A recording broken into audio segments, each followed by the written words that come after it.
Yo! Welcome back to the channel, guys. It's your boy Ash Felix, and today we're going to be reacting to why everybody is quitting the 40-hour work week. As always, I'll link the video down below in the description if you guys want to go check it out. Make sure you guys like the video as well, and so no hate, obviously. It's honestly a really great video. I kind of enjoyed watching it, and I watched like the first 10 seconds of it, and I knew I gotta watch it with you guys. So, alright, let's just get into the video, right? Did you guys see this article that was floating around recently from the CEO of Squarespace where she said Gen Z job seekers should be willing to work for free, work long hours, and willing to do anything? Now back in my I feel like he's about to say back in my day. Back in my day, that sounds like that sounds like working for free, and we don't do that out here. That's a big no-no. Never work for free, especially if you're good at something. day, that was called volunteering because I was always taught that if you're Yeah. ever good I at mean, something, yeah. you should never do it for free, Yeah. which is why I never made money as a magician. That's why I do it for free here on YouTube. But here's what's interesting. Do you remember a couple of years ago, there was this massive wave of resignations? More than half of the people surveyed in 2021, for example, said that they'd be looking for a new job in 2022. And a lot of those people So this is actually pretty funny because I know so I was in school at that time, and I had friends who were already working at their jobs, and they told me, well, one place in particular was Amazon, and I had friends that worked at Amazon, and they basically said that they came in on a Monday, and by that Friday that week, so like, because they worked 5 days at that point because it was the Christmas season, the it went from having like basically a full warehouse where people were like not needing to come in for like extra overtime or whatever, right? To by I think they said Wednesday they were already getting asked for mandatory overtime and mandatory, or like they just had to be there extra because apparently like 40 people quit and just that shift alone. And so I kind of understand what he's talking about here, which is honestly like, imagine, right, you're just chilling at work, right, and then one day they're like, oh, hey, by the way, you gotta come in, and you're like, well, but I'm not scared, and they're like, nah, you just gotta come in, it's mandatory. That's crazy. actually kept their promise because data shows that in 2021, as many as 47 million people quit their jobs, which was the highest year on record until That's 47 million. How many people are actually working though? Like, I want to know how many people, maybe 2022, which became known as the year of the Great Resignation, when This- over yeah, this I 50 heard about, million yeah. Americans quit their job. Then in 2023, Actually, in 2022, it was pretty easy to, not find a job, but apparently a lot of people in construction quit. And I used to work in construction for a little bit back in 2022, and it was so easy to find a job. It was like, apply, bam, all right, hey, get to the job site. Okay, fair enough. we got another wave of quitting, which became known as quiet quitting. And it wasn't just regular people quitting their jobs, but it was also the CEOs. Even So yeah, so quiet quitting is actually pretty funny. I have another experience with quiet quitting. Not me personally, but I used to work with a guy that he showed up to work, like he did his work, but it was the bare minimum, and he was very snappy with the bosses and everything. He was we talked a little bit, and he was basically checked out. He was just waiting for a couple more paychecks, and then I think he went back to school, or actually I lost contact, not lost contact. We just don't talk anymore. But like, it was pretty funny, like sitting next to him and like working, and then he just looking over, and he'd just be there like, and then you'd hear like the boss come down the hall, and he'd be like, it's, though the average paycheck of a CEO was $16.7 million a year, CEOs from companies like YouTube, BP, Wall all right. I'll say this though, right? If you're a CEO and you just made 16 M's in the bank, right? Let's go conservative, right? After you pay out all your taxes, after you pay out all your expenses for the year, right? Let's just say you got 10 million in the bank, right? Bro, if I got 10 million in the bank, I'm done, bro. I'm checked out, dude. I'm slapping some of that in investments, get some dividends maybe rolling in, every month or so, get some dividends rolling in. Maybe do some other investments, bro, and I'm done. I'm done. Not like look for another job. I'm done. Like, I'm done. I'm traveling. I'm gonna go see the world. I'm gonna whatever, bro. If you made 16 M's in a year, 1 year, and you're gonna keep working or looking for another, nah, bro. Walgreens also quit their positions. And that brings me to 2024, which some people are starting to call the year of the Great Resignation 2.0, because 3 in 10 workers are planning to quit their job this year, and most of those quits are Is that a attributed lot? to Gen Z and millennials. In fact, quitting has become Right, that right there is why I said that a certain generation is gonna like that. I'm talking about the boomers. The people who are like, this generation don't want to work no more. Oh, I wonder why. Maybe it's kind of true. I mean, 3 in 10 people quitting. It is what it is. So popular that even this guy was forced to quit. So in today's video, I want to help answer a couple interesting questions like, what the heck is going on? Why have so many people quit their jobs in the last few years? And why are we still following a law that hasn't been changed since the 1940s about the 40-hour work week? Because it's easy. I mean, why would companies want to change a law or change the way they do things? I mean, it's easier for them just to be like, hey, you got to be here from here to here, and we're not changing it, right? Because then they got to factor in like, oh, what, this type of pay, because like if you don't work a certain amount of hours, at least here in the United States, you don't actually qualify for certain types of benefits and everything, and then like it just factors into like the pay and everything, like the pay scale. So I mean, companies are not gonna change it because it's too hard, I guess. They don't want to change it, one, because it gives them an extreme amount of control over their employees, which kind of that's the kind of thing that sucks about a 9 to 5, I guess. 9 to 5, because it's not really a 9 to 5 anymore. Because you got to drive there, you got to. Some places want you to be there early, but whatever. That's a whole different topic. But companies are gonna change it because they like it, because they get to just control people. It's easier for them to control people that way. And should you quit your job? There's a lot of really interesting data that I want to share with you about this. So with that said, let's get into it. Hi, my name is Andre Jick. Hope you're doing well. Come for the finance and stay for the jobs. Andre. Now, this video was inspired by another video that went absolutely viral about an Are we doing reacting to reacting? Is it reacception? MIT neurosurgeon who quit his job after working for 10 years, making hundreds of thousands of dollars working on people's spines and brains. Maybe he just And made he's enough just money telling that his he's story way up in the mountains. And it really caught my attention because I thought, I mean, if he made how his could number. someone quit such a prestigious job after working so long and making so much money? And he has a super interesting story that goes back 10 years Not ago worth it. when he took this oath to become a neurosurgeon. And what he found out was that the surgeries would help people from time to time, but more often than not, the surgeries did not help most people. So he started to ask his patients questions about their lives, like what kind of job they had, whether they were stressed or not, whether they exercised. Wait, wait. Before we continue, so you're telling me that some people, right, got, what did you say, spine surgery?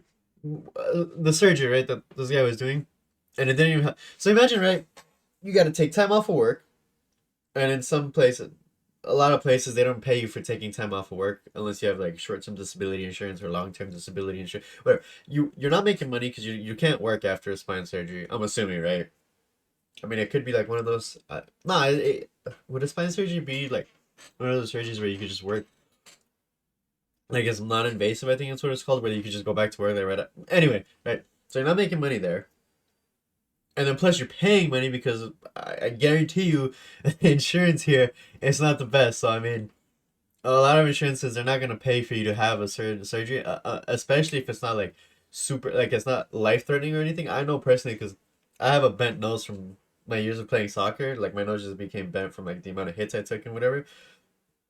And my insurance they won't pay. They won't help me like I guess get it fixed. So like I can't breathe out of my left nostril, and they claim it as cosmetic surgery. So like I can't actually like they won't pay for the surgeries, or they won't pay part of the surgery at least to fix it. So I'm thinking like here, right?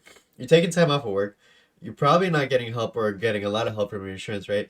And the surgery's not even gonna work, or it doesn't even help. So like, what's the point of the surgery then? Like, and then you wonder why the guy left his job. Like, maybe I'm just reading it wrong, but come on. And what they ate and how long they slept. And he says that throughout all of it, he found out something really interesting. What he found was that the people that would be able to recover from his surgeries all had a couple things in common. People that got better were having a mostly plant-based diet, and they were definitely Never gonna give up a hamburger. It's too good. The hamburger is too good. As long as it's not from McDonald's. not eating salty, and they would do things that would make them sweat, like exercise, being outside, So hiking the typical like healthy this, stuff, yeah, okay. going to a sauna, or they live in a warm place. Live in a warm place. So you're telling me I gotta move? Is that what you're saying? I gotta move if I want to be healthy? That's expensive. Uh, They didn't smoke. Pretty They didn't typical, I drink guess. much. You can drink Usually a had little a bit, I good guess. social You didn't say support. social Yeah. support, okay. Loved ones, family members, children, friends. Um, like a way to socialize. So a life. They would They sleep. had a life. They would sleep like 8 hours every day. Ooh, a lot of And people they ain't gonna weren't be sleeping stressed 8 hours out, a or day. if they had a stressful job or something, they found a way to be mindful or meditate or like just be present and So cut release work the out, stress back into the universe. as in not And then like he goes on to as in not like cut work out like just quit and do nothing, but like right like you're there and then that's it. Like you're only at work while you're at work. Like because I know people, right? I won't lie, I was this type of person, right? Like as soon as we hit lunch at work, disconnect. I'm not at work anymore. Don't talk to me. Don't ask me for stuff to do at work. Don't nothing. I'm not at work. I leave the office like whatever, blah blah blah. Right? I know people that are like, nah, I don't walk in until 9, and I don't walk out any later than 5. And they're like, boom, and then work. You don't ask them to socialize afterwards because they're not gonna socialize with coworkers. Don't ask them to do extra work at home. Don't ask them to take any of that. Don't just done. So I mean, I guess that yeah, it kind of explains why you're healthy then, because or not healthy, but why you could recover from surgery, or like why you could be healthier. Because realistically, you're not becoming the type of person that your work is your life. I guess you're not living to work. You're working to live. Then I guess at that point, if you're in that type of situation, that would be great. I guess. say that the people that couldn't maintain their health after the surgery were the opposite from those people. They were people that did not get a full 8 hours of sleep. They felt stressed a lot of times. They didn't exercise much, they didn't eat healthy food, and they didn't have a lot of friends or a support group to help them get through it. So surgeries for those people would help them temporarily, but then their body would go back to having pain again. And that's when he had his epiphany, the aha moment of how to actually help people. And he said that realization became a huge problem. But the way that everything is set up in the whole country, it's not any particular hospital. The way things are set up is that the hospital needs to make money.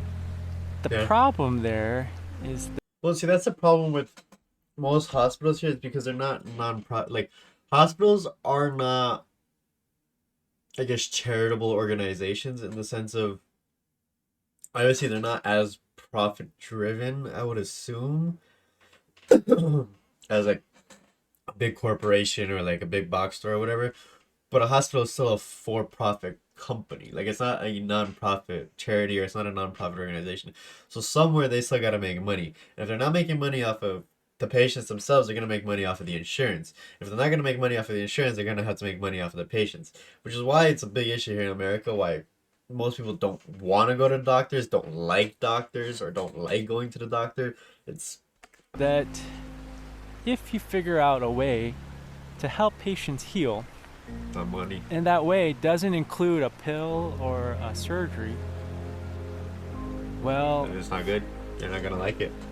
then the hospital and the doctor are in big trouble, because if you figure out a way to help people heal and you can't charge them for it, Make well, no then money. you've just worked yourself out of a job.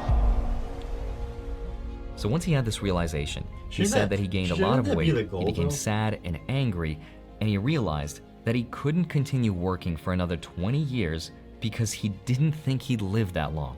So last September, he quit his job.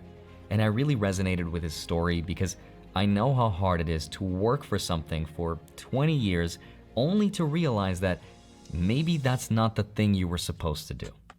It's not even just about the time though. Like the time, yeah, okay, I understand. Like the time, 10 years, 20 years, right? It could compound effects, right? But I know people that have worked in like corporate jobs, right? Like in their 20s, and after like a year, a month, like even a month, right? They're just burnt out because I mean, yeah, corporate jobs, they're really soul sucking. I get like they're not hard in the sense of like you're out there doing physical labor like construction, like maybe working in the oil fields.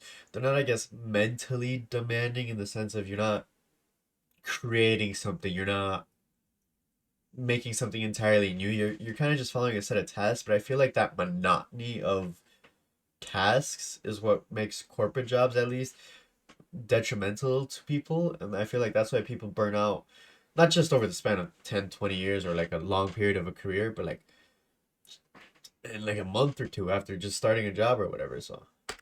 So his story really made me wonder, why are people having these epiphanies and quitting their jobs? So the first place that I started looking at was at the data. And what I found was that more people want to quit their job today than ever before. Big tech like Microsoft and LinkedIn, for example, showed that out of 31,000 people across 31 countries, 46% of them said that they want to quit. And that is a lot more people than even during the Great Resignation, when If 46% of people want to quit, right? Then maybe it's not the generation or the people that want to quit that are the problem. Maybe it's the system or the type of work that is the problem. I feel like that's something that, like, I guess the boomers don't really understand. I get, because they really had it easy where they could go to work, make a bunch of money at their job, and then be able to afford a house, a car, blah blah blah, whatever, right? But now wages haven't kept up with inflation. So like you go to work, you put it in the same effort, or you actually have to put in more effort now for the equivalence of less pay. So realistically, it's not even worth it at that point. when only 40% said they wanted to quit. So I put that data aside and I wanted to look deeper at the surveys into what actual people were telling us why they were quitting their jobs. And according to surveys from Statistia, here were the top 10 major reasons why people are quitting their job. I'm gonna get the top three: burnout, lack of pay, lack of respect. That's the top three, I guarantee you. Today. Reason 10 is because employers required a vaccine. Reason 9 was working too few hours. Number 8, some people wanted to relocate to a different area. 7, some people thought they worked too many hours, or the benefits weren't good, or not enough flexibility.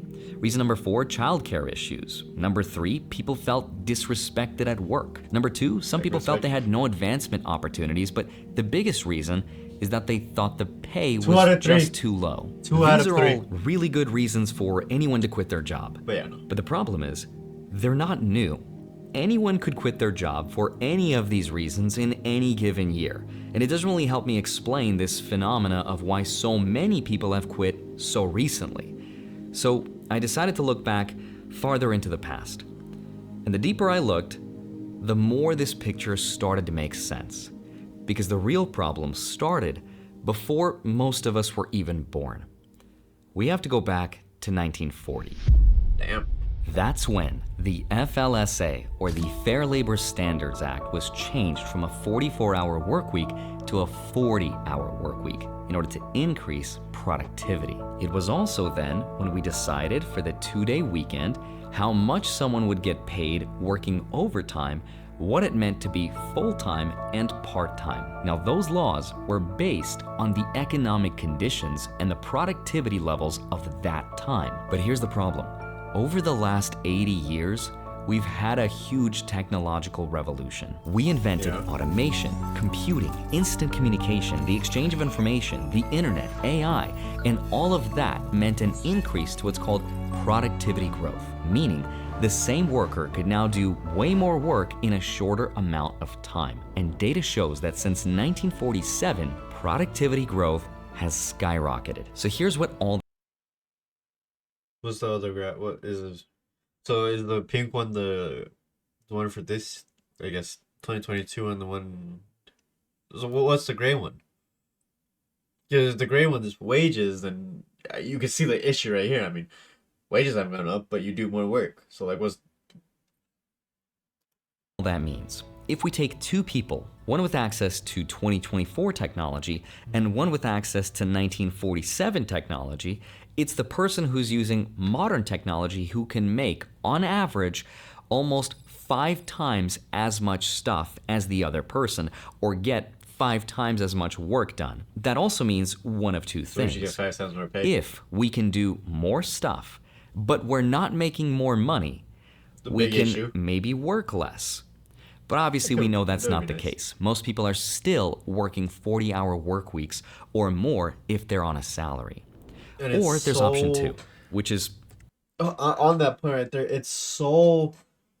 there are so many issues with that because honestly, half the time you're just kind of sitting there doing nothing, and that's so boring. Like honestly, I've worked office jobs, right? And it's like a lot of the time you're kind of just sitting there, and then your boss is, you can't work your phone, you can't look at your phone, you can't do nothing, right? So you're just kind of sitting there because you can't produce more because you how am I trying to say it? You can't produce more because then your boss is gonna be like, oh well, you can do all this work, here's even more work. But then if you don't produce enough, your boss is gonna get mad at that. And then if you produce just enough, then they're gonna be trying to push you to produce more. So then it's a lose-lose situation either way. You're gonna end up with either more work or not enough work. We make more money. But here's the data of what actually happened. Not only are people working multiple jobs today, which was not the norm in the 1940s, but wage growth has not kept up with productivity. It was wages. In fact, it split sometime in the early 1970s. The question is, why did it split? And the answer is pretty complicated because there's a lot of reasons, so I put together just a few of them. There was something called the Taft-Hartley Act of 1947, for example, which restricted the activity and power of labor unions. And that led to the decline in union membership and union power. This law stopped allowing unions from making donations to federal political campaigns, which meant less representation for the workers. Oh, okay. So they basically cut people out. They basically cut the workers out of lobbying in the government. But the corporations and all the companies can lobby any government official they want to make any law they want to benefit them. Then in 1962, there was the investment tax credit, which encouraged businesses to invest in new machinery and technology, which increased the development of automation and efficiency. Then we got 1974 and the Trade Act of 1974, which encouraged companies to relocate their manufacturing overseas.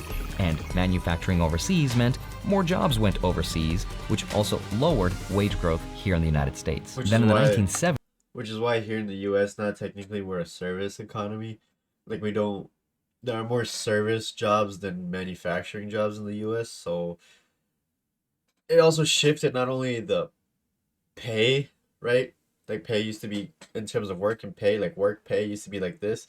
But now, I guess in service, it's kind of hard to measure direct productivity. Like you're not making a light bulb, you're not making a car, right? You're serving a customer.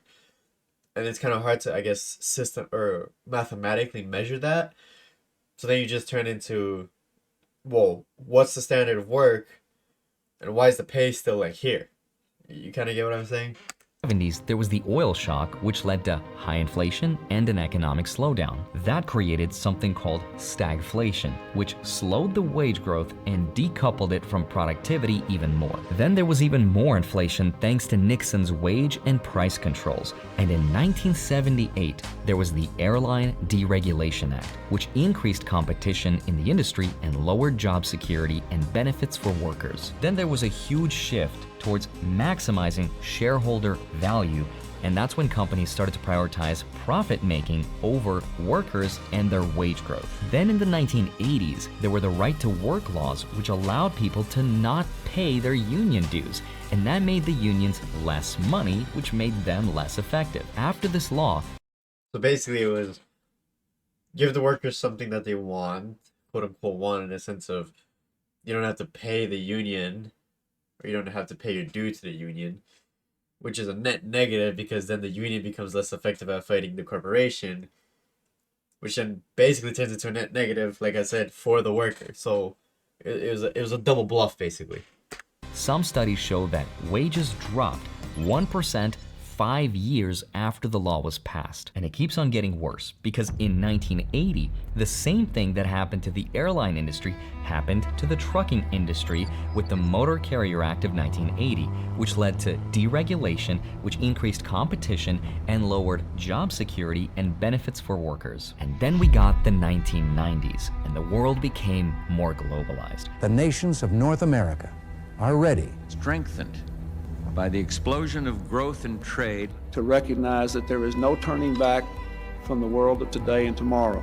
The North American Free Trade Agreement, or NAFTA, lowered trade barriers between the US, Canada, and Mexico, which increased competition from lower wage countries. Then in the 2000s, China joined the Eliminate tariffs, and now in 2025 we're gonna add those tariffs back. So we'll see how that goes. World Trade Organization, which increased imports from China and put a huge pressure on American wages because of the lower labor costs. Then in the 2010s, we got the rise Like the corporations are gonna go where it's cheapest for them to make their product.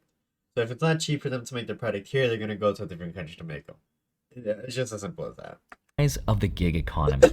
We got apps like Uber and Lyft, and those apps were great in allowing people to make more money, but it also led to the gig economy, which came without the wage protections and the standard employment benefits. Combine all of that with the crazy growth we've seen in the stock market and in real estate.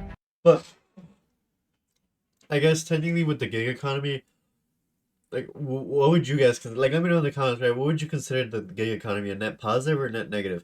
Because you could work a normal job and take the pay that they give you and then supplement that by working more, but you get a higher percentage of the pay. And like Uber or Lyft or DoorDash or any of those companies, right? Or because I know some people that are making a full-time income like 80, 90K a year, strictly doing like Uber, Lyft, DoorDash, all those different types of gig economy jobs. I guess the question would be like, right, what do you value more? Because yeah, as an Uber driver, you're not gonna get like the benefits of pay time off or healthcare. I don't think Uber drivers get healthcare, at least not from Uber, but you do get, I guess, more freedom in the sense of you pick when you work, you pick how much you work, right? Like, let's say you go crazy and you, not go crazy, but like you work super hard the first 3 months of the year, you make a crazy amount of money, and then the rest of the year you still work, but like you kind of take it easier. I can see the appeal of that, but I guess it's how much value do you place on health insurance, on standard benefits over like your wage.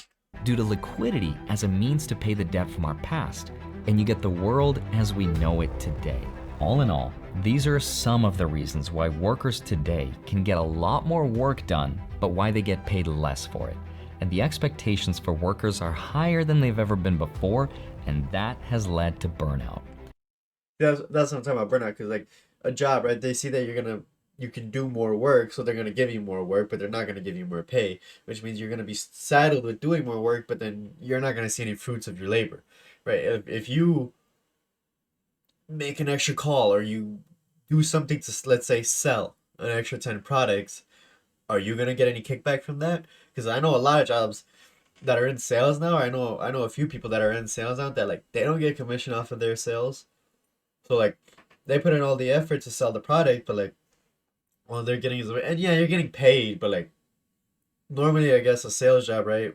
From my understanding was you get a base salary, which was semi-competitive, maybe not as competitive as like a regular salary, but you could supplement it through the commission of your sales. But now some companies aren't even offering commission on the sales that you're making. So, but I also think there's one more thing. Like I said, this has been building for 80 years now, and what's led people to the edge of this burnout to quit was the pandemic. But really, the best answer that I could find that helps explain all of it is this. People have been living to work for a very long time, and I think the pandemic brought that moment of reflection for everyone. What do I want to do? What makes my heart sing? And people are thinking, if not now, then when? I mean, that's a good point, because at the end of the day, right, you don't know if tomorrow's going to be your last day on Earth. You don't know if you're going to get 40, 50 years. I mean, how many stories have you heard? I mean, I know people that like their parents have said, I know a guy that said his dad was so excited to retire, and I think he was 8 or 7 more years, because I think he was 53. He was gonna retire at 60 or something like that. And he said, oh, his dad was so excited to retire, and then he died of a heart attack. So I mean, the point stands, like, when is life worth more than the value of the dollar? And when is your time worth more to you than what the dollar can buy. Because at the end of the day, the dollar can't actually buy you anything other than freedom. Because you're not taking anything with you when you're gone. Like, you might, if you believe in an afterlife, you might take the experiences that you had on the planet with you. At least that stays with you. But like your house, your car, your watch, your phone, it's not going with you. And I think she's absolutely right. Before, the mentality was, we should live so that we could work so that we can pay our bills. And that was the illusion that we all believed in as long as the times were good. Back when cars and houses were more attainable, Yeah, but now when you can't afford food anything. was a lot cheaper, when gas prices weren't so high, Well, you're not when gonna be able to utility afford a house bills on were a more regular salary, reasonable, at when least restaurants didn't like ask for a tip half for a every decade. single transaction. And then we got the pandemic. Tipping And the is global also an economy was issue. shut down and Tipping is out of control here. It's out of control. Right. I understand you tip your server, you tip maybe the chef, you tip the people that are actually putting effort into the product that you're creating. Why am I tipping a cashier? Or why I've seen a Walmart where you tip at self-checkout. Why is there tipping at self-checkout? What is the point of self-checkout tipping? Who am I tipping? The machine? Because you put in a machine? Why am I giving the corporation extra money? I'm already paying for the products that I'm buying, which the corporation's already taking a cut of, or the profits from. everything was brought to a standstill. So the government tried to bail us out by printing trillions of dollars and causing an excess of 20% inflation over the last few years. And that was the moment Well, when there's there too was much this money, mental it's not shift in gonna how we matter. thought, not just about our jobs, but about our lives. Because we went from living so that we can work to working so that we can live. Because if the jobs we work impact our mental health, which has a direct effect on the quality of our lives and how long we live for, I think that's why people are rethinking everything and prioritizing and maximizing for happiness instead. And I think those are the reasons for why these changes are taking place in the last few years. Yeah. And I think you're gonna see a lot more of these stories about more and more people wanting to quit their jobs. A recent survey, for example, noticed that out of 1,000 people polled, roughly a third said they'd be looking to quit and start a new job soon. And the Right. I think he kind of just goes on that point for a little bit, but as always, guys, I'm gonna link this video down below in the comments. Make sure this was a great video, guys. So make sure you go show some love to the video and Andre. But I guess my question, right, like the idea that I'm thinking of now, right, would be, what are we gonna get to a point where it changes, right? Like, will I guess the 40-hour work week disappear, or will wages eventually start catching up to inflation so that people can work a normal job and still live a happy life? Or I guess the life that the boomers had, where they made enough money from an average job to afford a good quality of life. Because you're not, the reality is, right, unless you're putting not everything, but a large chunk of whatever you have, whatever you're getting, into like a savings or investments, right, you're not gonna be able to buy a house on a 9 to 5 salary. At least, I mean, the average home price in America is over $400,000 at this point. So you're gonna waste at least half a decade, maybe even more, to even be able to put a down payment on a house, because you have to factor in what is it gonna cost on gas for you to get to work, what is it gonna cost on food to keep you alive, what is it gonna cost you on rent if you have rent, what is it gonna cost you on all these other things. So like, are we gonna get to a point where corporations are gonna realize that it's a net? Because realistically, it's a net negative for them. Because if they have a situation where people can't afford to live, then there's gonna be no point in working to get money to buy products that we can't even afford. Or is it just gonna keep going like that? Like, I don't see the end game here. Like, I personally don't understand what the big plan is, but I don't know, guys. Let me know what your thoughts in the comments. I'll see you guys in the next video. I hope you guys enjoyed the video. I found this video really interesting, but I'll see you guys. Peace.